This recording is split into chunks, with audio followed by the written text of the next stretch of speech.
Who has the edge as it now shifts to LA? The Sixers return home tonight after dropping Game 2, even if Embiid is back in MVP form. Is it enough to cool off Boston? And the champ is here, UFC legend Daniel Cormier in studio to talk UFC and some hoops. Let's go. The Warriors knocked down 21 threes, and that ties their franchise playoff record for the second time in as many games. Even their series with LA. Clay went for 30.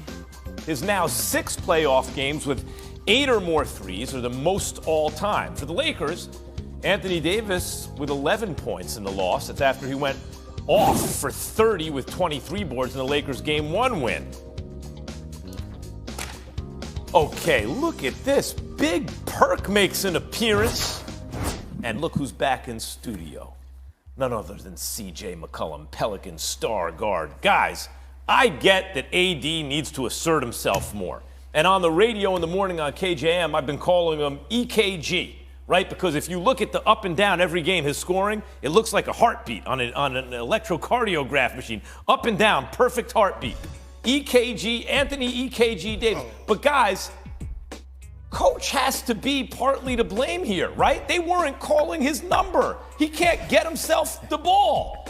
Go ahead, Perk. I see that you got a problem already, Grumpy Perkins. Go ahead. Well, I do have a problem. I don't have a problem with the name, but Max, I got a problem with if you're the best player on the team or one of the best players on the team, the coach don't have to call your name to get the ball. How about you calling your own play to get the ball? How about you going down to the low block and establishing yourself in the paint to get the ball? How about as D'Angelo Russell or Braun bringing the ball up the floor, you saying, give it to me? I didn't play with too many Hall of Famers. One in Kevin Garnett, who used to demand the rock at times. Forget what sets you want to run. Forget what Austin Reeves is doing. Forget what Dennis Schroeder is doing. I'm Anthony Davis.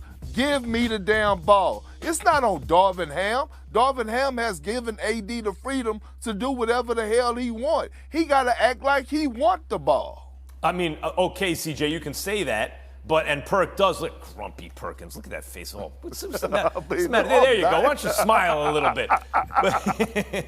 But the point is, LeBron was feeling it early. He was hot. So you're on, I don't care who the best player on the team is supposed to be. That's LeBron James, man. Yeah. And he's going for 17 first half. Doesn't Coach have some responsibility here?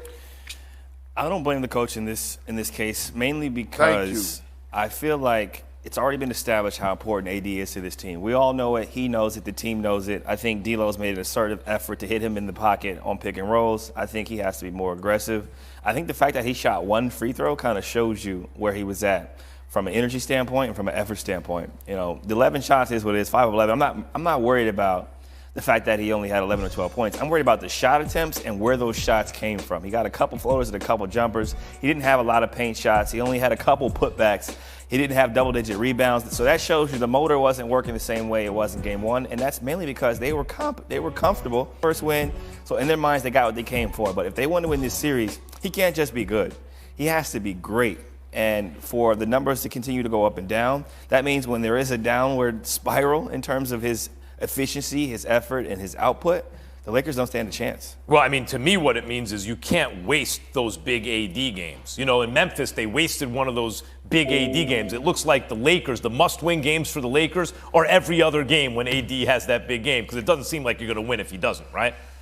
There's no way they win the game if he takes 11 shots. He needs to take 10 or 11 shots in the first quarter. And I look for him to be extremely aggressive in Game 3, because if they lose that Game 3, that could be the series. Perk, who do you trust more at this point? Clay, who's coming off the injury and has therefore not been his normal self all the time, but I don't even think he really got hot last. 8 of 11 from 3, he wasn't even really hot Clay. It was just kind of normal Clay. Or AD, who has hit great heights but is up and down.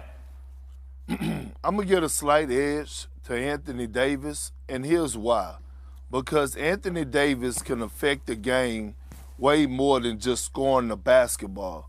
Anthony Davis could get 17 to 18 rebounds with 7 to 8 blocks. I believe he's leading the postseason in block shots. So when I just think about his defensive impact alone, I give him the slight edge. And let's be honest, Klay hasn't been consistent throughout these playoffs either. Right. So when I think about the offensive side of things, Klay is solely relying on his jump shots, and rightfully so. He's one of the best shooters to ever play the damn game of basketball. But AD, when he's setting those screens and rolling to the basket and being a lob threat, when he's running the paint, the deep seals, when he's asking for the ball and quick spins on Kevon Looney and Draymond Green. See, Max and CJ, let me tell you what happened to AD last night.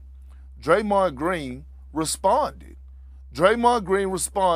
And that matchup is going to come down to who wins this series. Is AD go buy down or he go respond in Game 3? Last night, Draymond Green responded in great fashion, and that was solely the reason why the Warriors got their win. Yeah, right. Credit one of the great defensive players of his era for having another great defensive game when you needed it. CJ, what do you think? Who do you trust more in this series, Klay or AD? I think this answer is complex for me because AD has to do so much for the Lakers to be good. You talked about his impact defensively. You talked about him blocking shots, having the switch ability. You talked about the paint presence, hitting jumpers, hitting floaters. He has to be all world for them to win. He put up 30 and 20, and it was a one-possession game on a Jordan Poole missed three. So that shows you how much he has to do and still how good their team is as a whole. And by their team, I'm talking about the Warriors. I trust Klay more because he has to do less. He doesn't have to do as much as AD for them to be successful. He needs to take shots. He needs to be aggressive. He needs to score in transition. But he doesn't have to go guard LeBron all game. He can have Wiggins on him. You can switch matchups. You can bring in GP2. Like, there's different options for them, for their team to be successful. For the Lakers, if AD is okay or good, they lose. He has to be great. Yeah. A lot of similarities in kind of basic ways between that series and the Sixers and Celtics, right? You have a team that's going to shoot a bunch of threes who suddenly overwhelm you in the third quarter. It happened in both game twos, right, to defend home against a team with a big presence in the paint if that guy is playing well. So big game 3 tonight in Philly after the Sixers and Celtics split in the first 2 games in Boston. As I boldly and, let's face it, brilliantly predicted, James Harden went off in game 1 in Embiid's absence, dropped 45. The Sixers stole a win without the big guy. Then they get the big guy back in game 2, but the Celtics won by 34. ESPN Analytics has the Sixers winning game 3. Their basketball power index gives Philly a 57% chance to take a 2-1 series lead. But, for different reasons. It's not the same thing with AD where it's like, come on, AD, you're healthy, you're on the floor. Why is it up and down? And for a different reason, though, it's a kind of same thing, right? In order for the Sixers to really have a chance in this series, they're going to need their MVP to make his presence felt. But, guys, doesn't that create a problem? I think it does. I don't favor them in Game 3 because Harden was just feeling it. He has a big game. Now Embiid comes back, and they got to figure out how are we going to play this. And Embiid clearly is not all the way back from a 15-point, did have 5 block performance, but didn't play a ton of minutes. CJ, what do you need to see from the big guy tonight in Game 3? I think it just needs to be more aggressive. I think the first game back since April 20th was more about rust, it was more about conditioning, it was more about feel, making sure he trusts his body, making sure he has the natural movements that are necessary to be successful in a playoff atmosphere. I think during this game, he's going to get his trophy in the pregame. He's going to get back to the shimmies. He's going to get back to drawing fouls. He's going to get back to that pinch post elbow area where he can ISO and get into his bag and draw double teams and be able to see the double team. So I look forward to him taking more than 9 shots. 9 shots is not enough for a guy who averages 33 points per game, 36 and 16 at home against the Celtics this season. He's got to be aggressive, and he has to really put his imprint on this game for them to win. Perk, is Embiid the difference in tonight's game? And if he's not, who is? He is going to be the difference maker, but I think James Harden is going to be as well, and not because of his scoring. James Harden averaged around, 21 and 10. He led the league in assists this year for his averaging assists, and they have mastered the pick and roll. If Embiid want to get easy looks, go back to the high pick and roll with him and James Harden. With Joel Embiid is mixing it up, whether he's diving to the basket for easy dunks, whether he's popping at that free throw line for those easy 15-footers. I believe James Harden has it in him, and he has shown us all season long that he's able to transition into being that point guard. And he's made a case that he's arguably the best pure point guard this season and has been when it comes down to getting guys in spots and running that offense and putting Joel Embiid in position to be successful. When he was healthy in Brooklyn, I thought he was the best regular season basketball player on earth still, even though he was averaging 20 or